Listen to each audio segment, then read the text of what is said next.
Welcome to new lesson. तो कल के लेसन में हमने कुछ प्रोडक्ट कैटेगरीज ऐड की थी वू कॉमर्स के अंदर अपनी वर्डप्रेस वेबसाइट के अंदर। तो अगर आप जाके वू कॉमर्स प्रोडक्ट्स के अंदर कैटेगरीज देखोगे तो आपको कुछ कैटेगरीज नजर आ जाएंगी जो हमने ऐड की थी। हमने मेजर 3 कैटेगरीज ऐड की थी, एक मैन वाली, एक विमेन वाली, एक होम एंड लिविंग के अंदर। राइट, ये सारी हमारी कैटेगरीज है। अब कैटेगरीज ऐड करने के बाद अगला स्टेप क्या है हमारा, कि अगला स्टेप ये है कि आप देख सकते हो यहाँ पे मेन कैटेगरी बनी हुई है। राइट, एक मेन ग्रुप बना हुआ है, जैसे एक मेन का है, एक वुमेन का है, एक किड्स का है। राइट, तो हमें अब क्या करना है, हमें एक अपनी वेबसाइट के अंदर नेविगेशनल पर्पस के लिए, ताकि यूजर्स इजीली वेबसाइट को नेविगेट कर सकें, हमें एक अब मेन कैटेगरीज देनी। राइट, तो जैसे हमने बनाया ना शर्ट्स, कुर्ताज, जीन्स, जैकेट्स, इसको हम किस कैटेगरी के अंदर डाल देंगे, मेन के अंदर। तो अब हम एक मेन कैटेगरी, प्राइमरी कैटेगरी बनाएंगे, मेन वाली, वेमेन वाली, किड्स का हमने कुछ किया नहीं था। देन एक हम बनाएंगे होम एंड लिविंग वाली। राइट, तो हमें अब ये मेजर कैटेगरीज बनानी है। ठीक है, उसके बाद देखो हमारे पास दो ऑप्शन है, या तो जो हमारी मेजर कैटेगरी है उसको हम क्लिकेबल बना सकते हैं जैसा कि यहां है, या हम उसको नॉन क्लिकेबल बना सकते हैं। राइट, तो हमारे पास दोनों ऑप्शन है, हम दोनों करके देख लेंगे कि हम दोनों काम कैसे कर सकते हैं। राइट, तो पहला काम क्या है, ये मेजर प्राइमरी कैटेगरीज बनाना। तो ये प्राइमरी कैटेगरीज बनाने के लिए पहले मुझे बनाने होंगे पेजेस। तो मैं जाऊंगा पेजेस पे और मैं करूंगा ऐड न्यू। ठीक है जी, पेजेस पे गए और जाके सिंपल किया ऐड न्यू,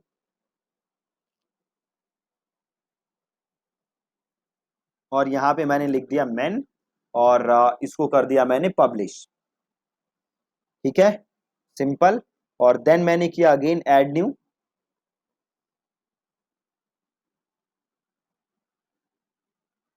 और इसको मैं कर देता हूं विमेन, और इसको भी कर देता हूं पब्लिश, और मैं करता हूं ऐड न्यू। फिर से एक नया करते हैं, और वो कौन सा करेंगे, वो करेंगे होम एंड लिविंग। ठीक है, होम एंड लिविंग, तो मैं करता हूं होम एंड लिविंग, और इसको भी कर देते हैं पब्लिश। ठीक है जी, तो हमने 3 पेजेस बना लिए। अब अगला काम क्या है, हमें बनाना है नेविगेशन मेन्यू। तो अब हम जाएंगे अपीयरेंस के अंदर, और हम गए मेन्यूज के अंदर। ठीक है, अपीयरेंस के अंदर, और देन हम गए मेन्यूज के अंदर। मेन्यूज के अंदर आ गए। अब हम पहला मेन्यू क्रिएट करेंगे, इसका हम नाम दे देते हैं हेडर मेन्यू, और इसको कर देते हैं हम क्रिएट। सिंपल हेडर मेन्यू हमने नाम दिया, और इसको हमने कर दिया क्रिएट। और जो भी हमने पेजेस बनाए थे, home and living, women, main, ये तीनों पेजेस उठा के मैंने कर दिया ऐड टू मेन्यू। बहुत ही सिंपल। और इसको थोड़ा शफल कर देते हैं, मैन, विमेन, और होम एंड लिविंग, और इसको कर देते हैं मेन, और इसको कर देते हैं सेव मेन्यू। और अपनी वेबसाइट पे आइए और यहाँ पे आके रिफ्रेश करिए।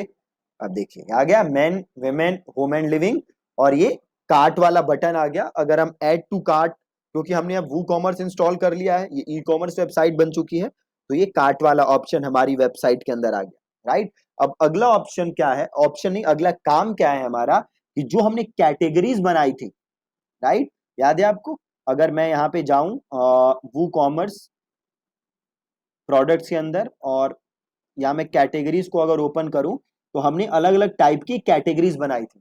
राइट, तो जैसे हमने बनाया था जैकेट्स, जीन्स, कुर्ताज, शर्ट्स। तो अब हमें इन कैटेगरीज को इन मेन्यूज के अंदर डालना है, इनका सब मेन्यू बनाना है बेसिकली। राइट, तो वो कैसे बनाओगे, तो वो बनाना बहुत सिंपल है। वापस आप कहाँ आओ, वापस आप आओ वर्डप्रेस के अंदर, और यहाँ पे देखो कैटेगरीज नजर आ रहा है, बट ये वू कॉमर्स की कैटेगरी नहीं है, ये नॉर्मल ब्लॉग वाली कैटेगरी है।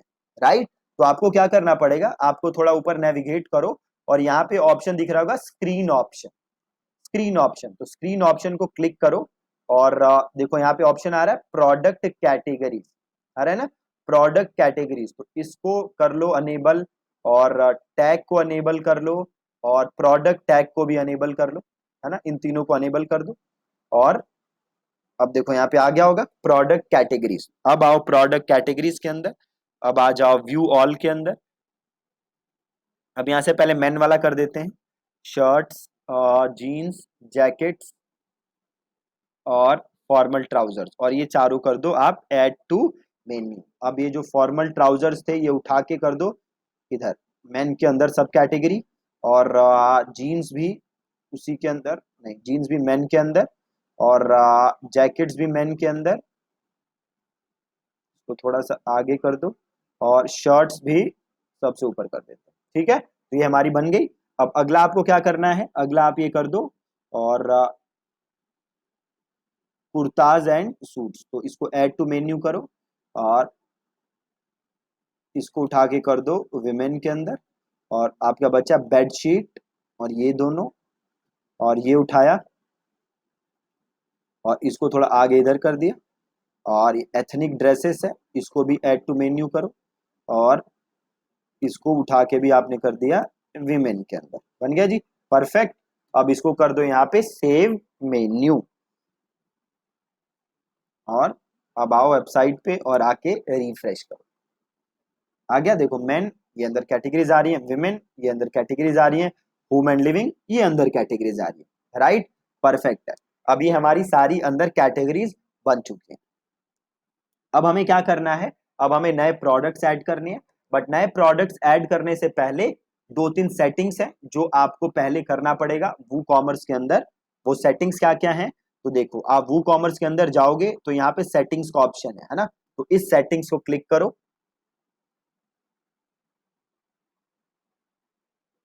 और जैसे आप इस सेटिंग के अंदर आओगे तो सबसे पहले तो देखो आपको एड्रेस वगैरह दिख रहा है, राइट, तो आपको ये चेक कर लेना है कि ये जो मेन जो एड्रेसेस डले हुए हैं क्या ये सही है कि नहीं। अगर आप इन एड्रेसेस को चेंज करना चाहते हो, ये एड्रेसेस हमने तब डाले थे जब हम सेटअप कर रहे थे, तो अगर आप इनको चेंज करना चाहते हो तो आप इसे चेंज कर सकते हो, कोई प्रॉब्लम की बात नहीं है ना। तो क्या लोकेशन, अब देखो यहाँ पे एक सेलिंग लोकेशन है, सेलिंग लोकेशन इज आप किस किस कंट्री में बेच रहे हो, ठीक है, आप किस किस कंट्री के अंदर बेच रहे हो। तो अभी हमारा देखो सेल टू ऑल कंट्रीज है, आप चाहो तो सेलेक्ट कर सकते हो कि भैया हम बस इस कंट्री में बेचेंगे, इसके अलावा और किसी कंट्री में नहीं बेचेंगे। तो अगर आप वो डाल दोगे कि भैया हम इस कंट्री में ही बेचेंगे, तो वो बाकी कंट्रीज के अंदर जब भी कोई प्रोडक्ट खरीदने की कोशिश करेगा तो वो खरीद नहीं पाएगा। शिपिंग लोकेशन, आप कहाँ कहाँ शिप करते हो, है ना, वो यहाँ से आप सेलेक्ट कर सकते हो।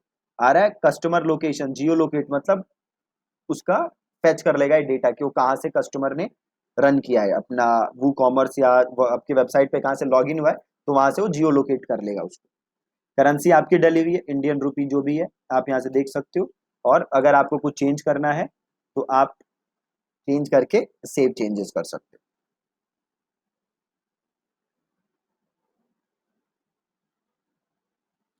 ठीक है जी, ये हो गया। देन अगला ऑप्शन है टैक्स का, है ना, अगर आप टैक्स चार्ज कर रहे हो, राइट, जो भी आप प्रोडक्ट बेच रहे हो, तो अगर आप उस पर टैक्स चार्ज कर रहे हो, एक बार वापस हम जनरल पे आते हैं, देखो यहाँ पे अनेबल टैक्स का ऑप्शन है ना, तो मेक श्योर कि आपने ये टैक्स अनेबल किया हुआ है, ठीक है, और अगर आप कूपन यूज करोगे तो यहाँ से कूपन भी आपको अनेबल कर देना है, ठीक है। और अब हम वापस आते हैं टैक्स के अंदर। अब देखो यहाँ पे दो ऑप्शन दे रहा है कि क्या आप जो प्राइस है वो इंक्लूसिव ऑफ टैक्स रखोगे या प्राइस टैक्स के बिना रखोगे, मतलब आप जस्ट प्राइस लिख दोगे और वो कॉमर्स अपने आप टैक्स कैलकुलेट कर लेगा, राइट। देन ये पूछ रहा है कि जो टैक्स है वो किस चीज के बेसिस पे कैलकुलेट होगा, शिपिंग एड्रेस जो डालेगा यूजर उसके बेस पे कैलकुलेट होगा, या बिलिंग एड्रेस पे, या शॉप बेस एड्रेस, राइट, किस चीज पे कैलकुलेट होगा, तो ये शिपिंग एड्रेस हम रहने देते हैं। देन ये पूछ रहा है शिपिंग टैक्स क्लास, कि जो शिप आप करोगे वो कैसे टैक्स लगाओगे, तो बेस्ड ऑन कार्ट आइटम, तो जो जो प्रोडक्ट उसने कार्ट में ऐड किए हैं उसके बेस पे लगाओगे, या स्टैंडर्ड रेट, जैसे आप एक स्टैंडर्ड टैक्स रेट लगा दोगे 10% 20%, जो भी टैक्स है आप वो लगाओगे, या रिड्यूस रेट, या कोई रिड्यूस रेट आपको लगाना है, कम करके लगाना है, या जीरो रेट आपको जीरो टैक्स लगाना है, तो हम ले लेंगे स्टैंडर्ड रेट। अभी इंडिया में जो है जीएसटी है ना, वो 18% जीएसटी है, सीजीएसटी और आईजीएसटी के बीच में, है ना, 9% करके जो लगता है। आप अपने एक बार टैक्स कंसल्टेंट से राय ले सकते हो कि एग्जैक्ट कैसे रेट उन्हें लगाना है, राइट। हम यहाँ पे जीएसटी सिंपल 18% लेके चलते हैं। तो मैं यहाँ पे स्टैंडर्ड ले लेता हूँ, ठीक है। देन ये पूछ रहा है कि प्राइजेस को कैसे दिखाना है, टैक्स के बिना दिखाना है या इंक्लूडिंग टैक्स दिखाना है। तो मैं यहाँ पे एक्सक्लूडिंग टैक्स ले लेता हूँ और display prices during cart and checkout. तो कार्ट और चेकआउट के दौरान कैसा प्राइस दिखाना है, बिना टैक्स के या विद टैक्स। तो वो बेस्ट रहता है कि आप टैक्स के साथ दिखाओ, वही बेस्ट रहेगा, राइट। और इसको आप कर दो यहाँ से सेव चेंजेस। मैंने पूछा डिस्प्ले टैक्स कैसे दिखाना है, आइटम वाइज दिखाना है या एज अ सिंगल टोटल दिखाना है। तो इसको आप कर दो सिंगल टोटल, राइट, कि जो भी टोटल प्राइस है उसका एक टैक्स बन के आ जाएगा। और देन देखो यहाँ पे एक ऑप्शन है स्टैंडर्ड रेट, है ना। तो यहाँ से आप क्या कर सकते हो, जो भी आपका टैक्स रेट है वो टैक्स रेट यहाँ से आप एंटर कर सकते हो। तो आप देख सकते हो यहाँ पे अब आप टैक्स के अंदर आप अलग अलग टैक्सेस ऐड कर सकते हो, कंट्री कोड डाल सकते हो, स्टेट कोड डाल सकते हो, टैक्स लिख सकते हो, जो भी रेट है। तो अब आपको यहाँ पे एक सिंपल सा काम करना है, वू कॉमर्स की एक फाइल है जिसे कि हम यहाँ पे इंपोर्ट करेंगे और उस फाइल की हेल्प से अपने आप सारे टैक्सेस यहाँ पे आ जाएंगे। तो आपको सिंपल आके गूगल पे सर्च करना है GST WooCommerce tax rate CSV file, ठीक है। आप सिंपल ये सर्च मार दो और आपको यहाँ से वो फाइल मिल जाएगी। जैसे ये सबसे ऊपर लिंक आ रहा है, मैं लिंक नीचे डाल दूंगा तो आप ये वहां से ले सकते हो। तो यहाँ से मैं ये फाइल डाउनलोड कर लेता हूँ, राइट। ये एक्सेल फाइल डाउनलोड हो चुकी है, मैं इसका लिंक दे दूंगा आपको, तो आप वहां से ये फाइल यूज कर सकते हो। तो अब यहाँ पे ऑप्शन आ गया इंसर्ट रो, है ना, और यहाँ पे देखो ऑप्शन है इंपोर्ट CSV। तो मैं सिंपल क्लिक करता हूँ इंपोर्ट CSV और इसको मैं यहाँ से लीव करता हूँ।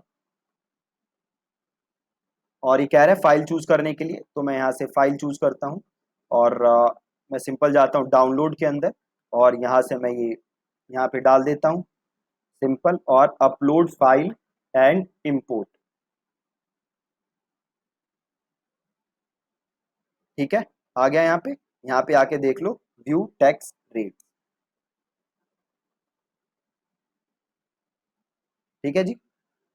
अब अगर आप स्टैंडर्ड रेट्स पे आओगे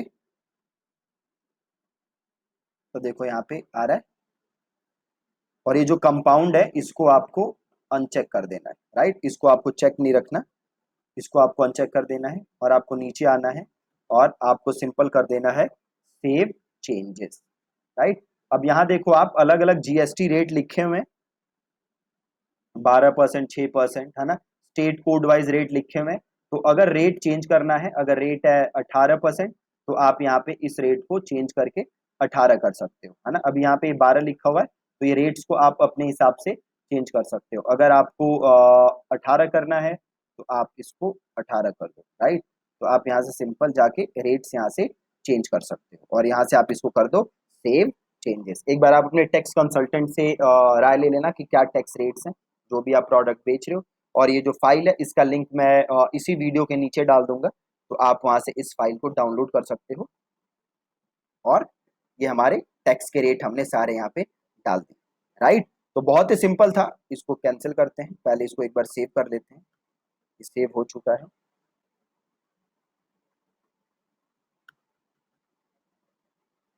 हाँ सेव हो चुका है। एक सेकंड यहाँ पे हम रुकते हैं ताकि ये डिस्कार्ड ना हो जाए।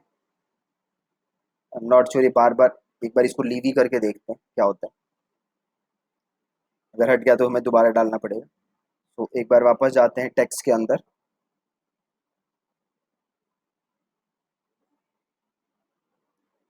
और स्टैंडर्ड रेट्स के अंदर चले जाते हैं।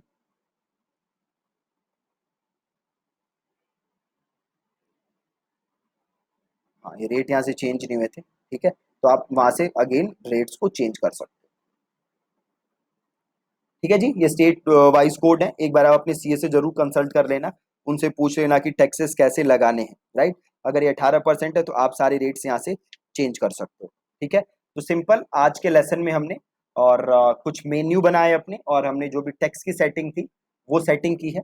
अब कल के लेसन से हम अपने प्रोडक्ट डालना स्टार्ट करेंगे वेबसाइट के ऊपर, देन हम देखेंगे कि वो प्रोडक्ट कैसे हमारे दिखने स्टार्ट हो रहे हैं। प्लस हम वेबसाइट को अपने हिसाब से कस्टमाइज भी करेंगे, ठीक है। प्लस ये जो शिपिंग की सेटिंग है हम वो शिपिंग की सेटिंग भी कर लेंगे, जो भी हम शिपिंग रेट चार्ज कर रहे हैं, ठीक है जी। Thank you so much for watching this lesson.